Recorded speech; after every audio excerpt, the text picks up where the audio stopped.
Iran ఆకాశం నుండి కురుస్తున్న క్షిపణుల వర్షం గల్ఫ్ దేశాల్లో నెలకొన్న హాహాకానం ప్రస్తుతం ప్రపంచ దేశాల నిద్రను పోగొడుతున్నాయి. అమెరికా తన సర్వశక్తులు ఒడ్డుకొంది. చైనా నిశ్శబ్దంగా తన ఎత్తుగడలు వేస్తోంది. రష్యా ఈ మహాయుద్ధం ముంగిడ నిలబడి ఆటను మలుపు తిప్పే ఒక శక్తివంతమైన ముఖం కోసం ఎదురుచూస్తోంది. ప్రపంచం చూపు ఇరాన్ సరిహద్దుల వైపుంటే మాస్కో నుండి వెలువడిన ఒక వార్త వాషింగ్టన్ నుండి బీజింగ్ వరకు ప్రకంపనలు సృష్టించింది. రష్యా నేరుగా భారత్ పేరును ప్రస్తావిస్తూ చేసిన ప్రకటనతో అంతర్జాతీయ రాజకీయాల సమీకరణాలే మారిపోయాయి. అసలు ఉత్కంఠ. ప్రపంచం రెండు వర్గాలుగా విడిపోయిన ఈ క్లిష్ట సమయంలో వ్లాడిమిర్ పుతిన్ అకస్మాత్తుగా భారత ప్రధాని నరేంద్ర మోదీని మాస్కోకు ఎందుకు ఆహ్వానించారు? 2026వ సంవత్సరం ప్రపంచపటంలో ఒక కొత్త చరిత్రను లిఖించబోతోందా? ఇరాన్ భీకర యుద్ధం జరుగుతున్న వేళ మోదీ రష్యా పర్యటన ప్రపంచ దేశాలకు ఎందుకు తలనొప్పిగా మారింది? ఈ పర్యటన వెనుక ఉన్న రహస్యాలేమిటి? కొత్త ప్రపంచ క్రమం, న్యూ వరల్డ్ ఆర్డర్. ఇరాన్ మరియు పాశ్చాత్య దేశాల మధ్య సాగుతున్న ఈ యుద్ధం ప్రపంచ సరఫరా వ్యవస్థను కుప్పకూల్చింది. చమురు ధరలు ఆకాశాన్ని తాకుతున్నాయి. ఇలాంటి వాతావరణంలో రష్యా విదేశాంగ మంత్రి సెర్గేయ్ లావ్రోవ్ మేము మోదీ కోసం ఆతృతగా ఎదురుచూస్తున్నాం అని చెప్పడం సామాన్యమైన విషయం కాదు. ఇది కేవలం ఒక అధికారిక ఆహ్వానం మాత్రమే కాదు. భారత్ ఇకపై ప్రేక్షక పాత్రలో ఉండదని, అంతర్జాతీయ రాజకీయాల్లో ఒక తీర్పురి పాత్రను పోషించబోతోందని చెప్పడానికి ఒక బలమైన సంకేతం. ఒకవైపు అమెరికా రష్యాకు దూరం జరగాలని భారత్పై ఒత్తిడి తెస్తుంటే, మరోవైపు రష్యా మాత్రం మోదీ లేకుండా ఈ సమస్య పరిష్కారం కాదు అని బహిరంగంగా ప్రకటిస్తోంది. భారత్ అమెరికా హెచ్చరికలను పక్కన పెట్టిందా? మోదీ మరియు పుతిన్ కలిసి వైట్ హౌస్కు కూడా తెలియని ఏదైనా రహస్య ఒప్పందం చేయబోతున్నారా?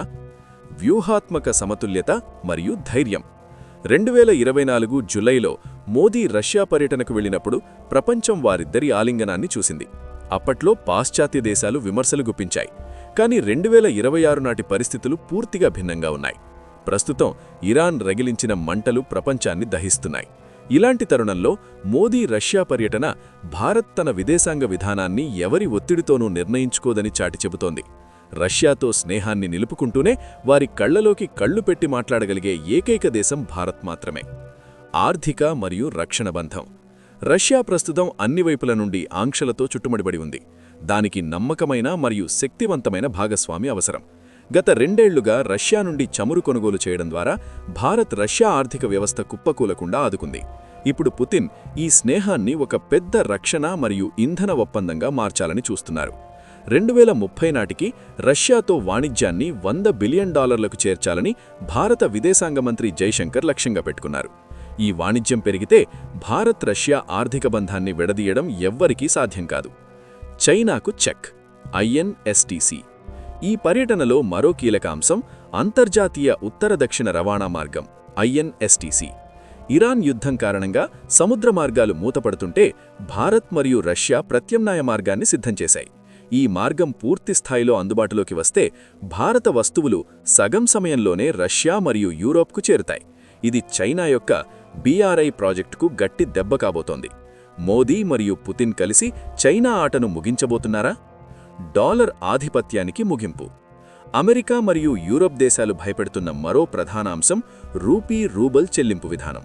ఒకవేళ భారత్ మరియు రష్యాలు తమ వాణిజ్యాన్ని డాలర్లతో సంబంధం లేకుండా సొంత కరెన్సీల్లో జరిపితే అది అంతర్జాతీయంగా డాలర్ ఆధిపత్య పతనానికి నాంది అవుతుంది.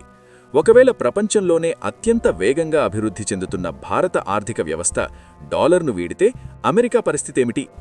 రక్షణ రంగంలో కూడా సుఖోయి 57 యుద్ధ విమానాలు మరియు అత్యాధునిక జలాంతర్గామి సాంకేతికతను భారత్కు బదిలీ చేయడానికి రష్యా సిద్ధంగా ఉంది. రష్యా తన అత్యంత రహస్య సాంకేతికతను భారత్కు ఎందుకిస్తోంది? భారత్ తన చేయి దాటిపోతే తాను పూర్తిగా చైనాకు బానిసైపోతాననే భయం పుతిన్లో ఉందా? ముగింపు. నవ భారత గర్జన. ప్రస్తుత భారత్ ఎవ్వరికీ తలవంచదు. రష్యా నుండి చమురు కొనవద్దన్నా కొన్నాం, పుతిన్ను కలవవద్దన్నా కలిశాం.